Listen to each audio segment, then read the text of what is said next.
right. What are some retro games in your collection that are rare, expensive, and hard to find? I myself don't have many that are extremely rare. Mm-hmm. Yes. I have a couple that I have one that's fairly expensive and one that was fairly hard to find. Mm-hmm. I got Rock and Roll Racing, which came out on Sega Genesis and Super Nintendo. I have the Sega Genesis version. Right. I was searching for that game for months, but it was only like $60, I think. So it wasn't like incredibly expensive. Mm-hmm. And my other one is Def Jam Fight for New York. That one is somewhat expensive. I think the PlayStation 2 version is like $150 or something I like think that. it's more than that. That's my big one. Also, I have Def Jam Fight for New York. Yeah. I don't really have too much, but when we brought up this topic, I did go downstairs, popped open my Dreamcast. Guess what game's in there? Sonic MVC Adventure? 2. Huh? Sonic Adventure? No. Oh. Sonic Adventure is in the case. I do still have that. Marvel vs. Capcom 2. Nope. Power Stone 2. It's worth a lot of money. That's worth a lot of money. I was like, oh, That's worth a lot this of money. is great. I don't even have. I have a burnt version of Power Stone. Yeah, I 2. got a lot of No, fun I have the Dreamcast actual game. stuff. It was in my Dreamcast, in my toolkit in the basement. Mm. Why it was in my toolkit, I don't know. I think when I moved, I was like trying to move stuff. But yeah. That's a gem. Yeah, so I found that and I was like, oh. I was like, I will use this.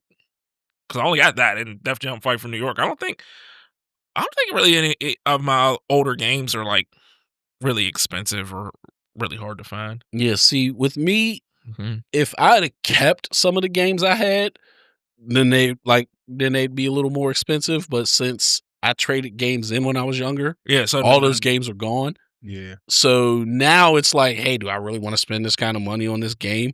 Yeah. So that's why I don't really have a lot of expensive games right now. Maybe once I become a little more comfortable in life, maybe once I'm done paying college tuitions and such like that, I could 10 years for me. I could maybe split. Well, both of my two younger kids want to do medical school, so I'm gonna be paying for a while.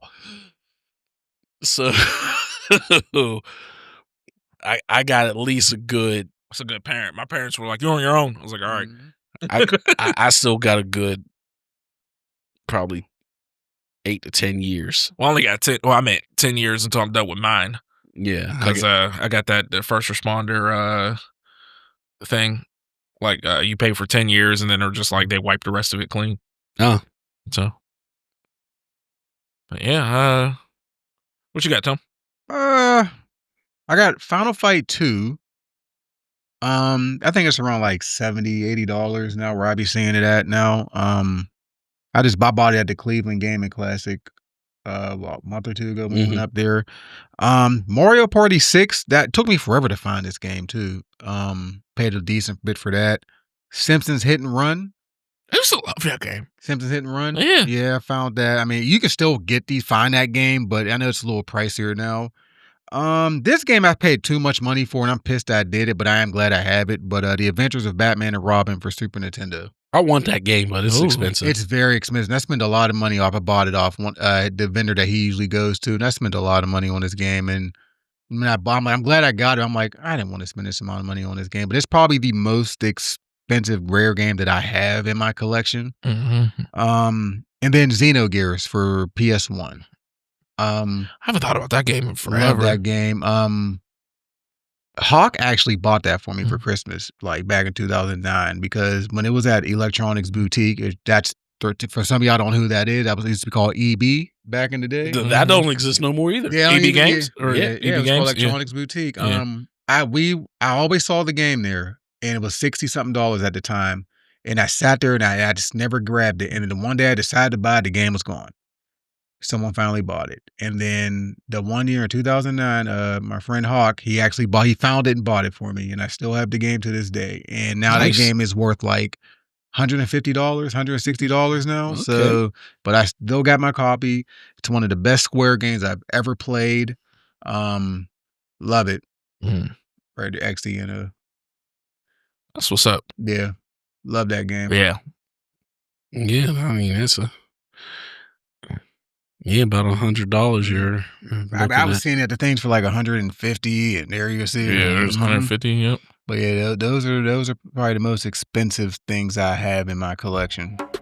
Okay.